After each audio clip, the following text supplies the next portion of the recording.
Hey everybody, welcome to another video on the 67 Mustang channel. So it's hard for me to believe that it is the second anniversary of the first start on this old girl after she sat in my parents' garage for 22 years. But here we are 2 years later, and we've made a lot of progress on the old girl and still have a lot of things to do. But and we'll talk about all the stuff that we've done. But one of the things, so let me back up. The thing that kind of got me excited about working on the car is I'd watched several videos about reviving old cars, from Thunderhead 289, Junkyard Digs, Dylan McCool, and a few others out there that really gave me the courage to go out and do this. But the thing that I guess it was hard to pick up on when watching those is the amount of time it actually takes to begin one of these project cars. And that's why I think it's important to kind of document this on a year-by-year basis, because to take an old car like this, sure, you can get it up and running and you might even drive it down the road for a little bit, but to really get it where it's roadworthy, safe, it can take multiple years to make that happen. So if you're looking to get into a project car, make sure you keep that in mind. It's not something, unless you're retired and you have a lot of money and a full garage, that you're going to do overnight, right? So, but it's well worth the effort. I have thoroughly enjoyed working on the old girl. I've taught myself new skills. As I said, I'm a computer guy. Get some loud birds. I'm not a mechanic. So anyway, it's been a great journey here on the car over the last 2 years. If we think back to when I first started this, sitting in my parents' garage, nothing worked, right? It didn't crank. The brakes were all locked up. The interior was horribly moldy. And now we've got it out here in the sun, looking pretty good. Is she perfect? No, but we're going to get there. So what I want to do in this video is kind of, let's take a trip through time, shall we? Should we look at where we started briefly, and then talk about what we've covered over the course of this year, since we first started this thing. So we know things like getting the floor pans replaced, rewiring the car, new carpet, all this stuff has happened. So let's jump in, see where we were, and see where we are now. For those of you that watched the first start videos, you may remember this is what the car looked like after it had been sitting in my parents' garage for 22 years. Now, we had driven it into the garage and parked it there, so I don't really know why we let it sit so long, but life happens, and as you can see, it was in pretty sad shape. It was covered in mold and mildew. Obviously, the engine hadn't turned over in a long time. As you can see here in the engine bay, it was pretty sad. Of course, the interior was even in worse shape. It was just like the exterior was covered in mold and mildew. And we had put a lot of effort into just getting it cleaned up. And I should have worn a mask when I did it. So here's a word of warning. Any of y'all trying to start one of these old cars that have been sitting around for a while, when you get in that interior, it can have a lot of not just dust and dirt, but mold, mildew. And I actually got kind of sick from it. So wear some sort of mask, respirator, when you get in there and start working on it. So that was the condition I found her in. And it took it took me 3 weekends to get her to start. And I had to, do the obvious things. I changed the plugs, changed the wires. I did an oil change on it, flushed the coolant system, ended up putting a new water pump on her, a new thermostat on there. I had to put a new thermostat housing because the original one broke. And then I couldn't get points for the car. Right? None of the local auto parts store had points. Matter of fact, one of the kids, when I said I needed points for a 67 Mustang, they didn't know what I was talking about. So what I ended up doing was putting a Petronix electronic ignition into the car, which was a great step. And once I did all that, she fired right off. The next struggle came with the brakes. The brakes, well, they were shot. Several of the wheels were locked up, and I spent several weekends trying to get that straightened out. Had to run new brake lines, replace the master cylinder. I think one of the drums I had to work with. Anyway, Did a lot on the brake system just to get it up and going so the car would not only run, but it would stop. And again, that took several weekends to make that happen, as you can see the condition of these things at this point. So did all that, got it where it would run, drive, and stop. Luckily the transmission was in good shape. I just had to fill it back up with transmission fluid, and we drove her on up to my house from my parents' house, where I could really evaluate the car further. So the first thing I want to do once I got her home was clean her up. Take her from what she looked like in my parents' garage and in their driveway after the first little bath, and really put a shine to her. Try to take care of some of that surface rust. I did some wet sanding and used some of the Scotch-Brite pads and all that to really try to shine her back up. And I think she turned out pretty good, as you could see there. Then it was time to start looking at the engine, really try to replace and get things working. So I started with the fuel pump, got it replaced. Then I was working on replacing the exhaust, which then led to breaking off some bolts in the head, and that led to getting the head completely reworked, taking it to a machine shop where they redid the valves, hardened the seals, put new valve stem guides in, really redid all that. Repainted the valve cover, got it all cleaned up, and then replaced the entire exhaust system. Ran a new exhaust manifold. As you can see, the old one kind of fell apart. New exhaust pipes, new muffler, all of the whole kit and caboodle, new hangers, everything on it. And from there, then I went in and worried about getting the suspension done. So I replaced both leaf springs on the rear, put new front coil springs, new upper and lower control arms, new shocks all the way around. Really did a good job on getting that up and done in that first year once I got her running. So now let's jump in and talk about what did we do during the second year. What have we accomplished so far? Let's jump in and talk about that, because it's really what this video is about, right? Now that we've talked about what we did the first year, once I got the Mustang running, now let's talk about what we did this year, right? So we made a good bit of progress on very foundational things with the car to make it safe and reliable to drive. So what we'll do is jump into that real quick, but first let me get a sip of coffee here out of my wonderful 67 Mustang coffee mug. It's good. I got on our merch store, which I'll again put a link into. So with that, what did we do? Well, from a foundational standpoint, we did go in and replace the floorboards. As you will remember, and I'll insert some pictures here, the driver's side was completely rusted through. I was really, it was a Fred Flintstone kind of situation. I put in some license plates and put in one of the actual floor mats between the carpet and the floor pan in there to keep myself from falling through. And apparently I did that, I don't know when I actually did it, to be honest with you. It could have been in the late 80s, it could have been in the 90s, because I think we parked the car, what did I say, 91, I think is when it got parked. So we did go in and replace those. We'll take a look at that, where it stands now. Then, of course, as we were pulling that out, we started looking at some wiring issues with the car that had the original wire harness in there. Matter of fact, let me grab that real quick. Out of the way. I can do this without pulling out a bunch of stuff, right? There we go. So, yeah, we had this mess, the original wire harness in here. So this is just part of it. The other part's in the back. I think this is the, which one is this? The rear? Yeah, this is the rear wire harness, because these were the tail lights, brake lights here, and so on, as well as we've got the steering wheel harness here. So we replaced the entire wire harness. Oh, there's a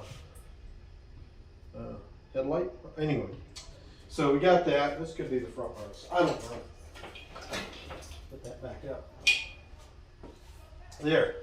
So we replaced the entire wiring of the car too. So let's just open up and just look at some of the stuff that we've done already, shall we? We'll pop the hood. Again, sorry for the noise. I tried to shut in the garage. We got some kids out playing. They got a new basketball hoop out there, so they're enjoying that, having fun now that it's getting spring-like weather here. Still a little chilly to me, but anyway, they're out playing. So let's jump in here, take a look at the wiring and some other things more closely, shall we?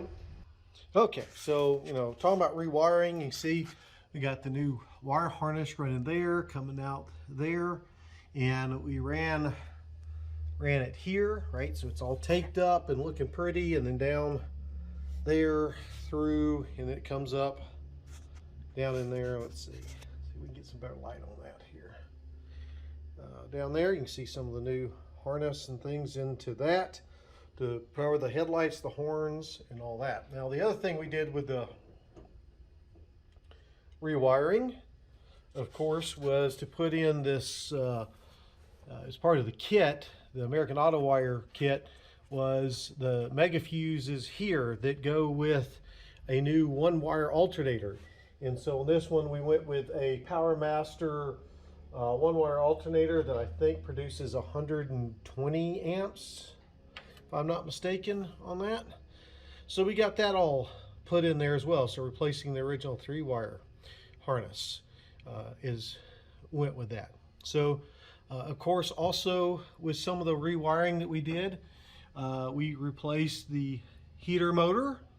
Right, so they got a brand new heater motor in there and wired that all in, so that was pretty cool. And that was all part of what we did on the interior here, right? So you may remember that we went underneath and repaired the cowl openings that were leaking.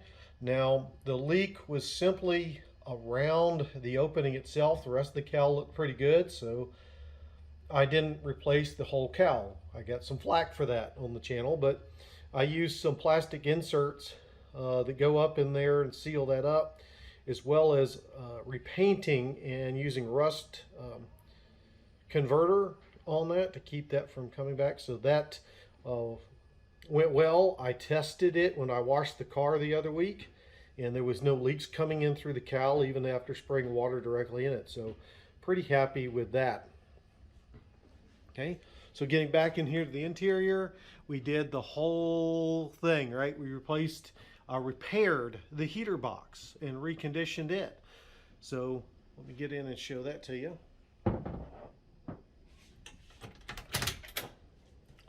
Well, you see those lights coming on. Looks cool. Need to right in here. So yeah, so we got down. There we go. And redid the whole heater box there, right? Reconditioned it so it looks almost brand new in there. Of course, we put in the new carpet after we repaired the floor pans in there. We cleaned up the dash and got it all straight. Repainted everything in here, so I think it looks really good on the dash side. Put back in the old original 80s radio that was in here. So a little story about the radio. Now when I got this back in 87, whoops, pardon the light, I put in a Alpine system in here. There's my finger again. And it had a nice receiver in here, had an amplifier and an equalizer under here, some really nice 6x9 speakers in the back. It was a pretty kicking system for 1987, 88. So when I went off to boot camp, I left the car obviously at my parents' house, and my sister loved this car, although she had a 66 Mustang, a blue one, and I've got a photo of it that I'll try to pop in somewhere. But she loved my car better. I don't know why. Hers had air conditioning, it had a V8, it was a pretty dang nice car for the coupe. Anyway, she was showing it off to her friends, and then miraculously, or mysteriously I should say, the next day all of my good stereo equipment had been stolen. So what did my parents do? Trying to make amends, and I appreciate the thought. My dad went to Radio Shack. Yes, Radio Shack, and got this realistic unit in speakers, which I did replace the Pioneers that are back there, but to replace it. So yeah. Anyway, that's that story. So we've again, we got the dash back in here. I'm still working on the gauges. I've got a new solid state voltage regulator to try to see if that fixes the problem with the gauges. If that doesn't, I don't know what to do. I'm kind of at a loss with that. So we still got to work on that. Let's see, back in the back, what else did we do? We replaced the back package tray, right, with a new one. Looks good. We, of course, cleaned up the back seats back here. Again, let me get the light in here. We usually have more natural light, but like I said, I tried to shut the garage. There's some glare on there, but that's an original back seat. We painted up those side panels. I don't know what these are called, but these side panels with the same paint we used on the dash, and got it looking good. And of course, under all of this, under the carpet, under the seats, on top of the new floorboards, we put in that Matte 66 sound deadener, which I do think has made a big difference. We cleaned up the sill plates and got them all good on there. Oh, what else? Oh, I know some other things we've done this year. So we've put on, let's go back here to the back, that new rear bumper. So we put on a new rear bumper and a new gas cap because that one was leaking too. So we've done that, made the car look a little better. And of course, we've worked hard to keep her clean and presentable. It's hard to believe that that's original paint that's on the car, which is why I'm really torn about what to do with the body on this car. We obviously have some dents, some places where the paint is coming off. Obviously dings along there. There is still some body damage or rust spots that I tried to fix in the 80s that never got quite finished. There's another dent. I don't know if you can see it right in there, the trunk. So there's still some things to do there. But overall, we've done a pretty good amount of work to the old girl. And let's go underneath. So I get down here on the floor, right? So there's the new floorboards. I still need to put in the little grommets for where the seats go in, but we replaced those with my first attempt at welding. I do need to adjust the emergency brake cable. They're kind of loose and not working real well. We patched our torque box up here pretty good. Of course, as I've been working, I've been trying to clean off the bottom and repaint it and seal it. I'm going to come back with some undercoating at some point. So, what other things do we have that we need to do? So, as far as things that remain, to get her back where I feel comfortable driving her around on the road with all of my family and whatnot, still got to get that carburetor leak taken care of, which we're going to do that EFI system from Holley. As I said, my wife has ordered the fuel pump part of that will replace the original style sending unit, and I can use existing fuel lines and whatnot for that. Then I've got to get the actual part that replaces the carburetor. So that's I guess probably the next big thing, saving up the money for that. It's not a cheap thing there. So I've got that. I've got to get the alignment worked on the car. I noticed the other day, coffee cup down, that the tires were kind of kicked out like this. So I need to get them brought in and all that. I've got a shop nearby that, well, not necessarily nearby, but not too far over in Monroe, Georgia, that works on old cars like this or custom suspensions that can do it. None of the shops around here that do alignments will touch the car. They don't get it. They don't understand it. So we've got to do that. And then there's some leaks coming out of the transmission, which I think are just some seals, because the transmission shifts fine as y'all have seen when I've been driving it. So I need to get that done. I said the emergency brake cables I need to get adjusted, which I can do myself. And then we should be pretty darn close to having a reliable, weekend driver car, which was my goal. Pretty exciting. It taken 2 years to get there, but it's been a fun journey, to say the least. So, with that, we'll go ahead and call it a video. Hope you kind of enjoyed our journey through time, as it were, talking about all the stuff we've done with the car. If you have a project car you're working on, don't lose hope. It doesn't happen overnight, and sometimes it can get frustrating because you feel like all you're doing is taking things apart, destroying things, cutting things up, and not putting things together. You'll get there. Have patience. Take the time to learn. Take the time to try to do it as best or as right as you can. These old cars are great ones to learn on. They're very simple, especially this one, because it's an inline six.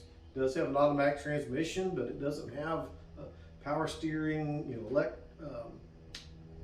AC on it or anything fancy. It's a very simple car, so it's been a fun one to learn on.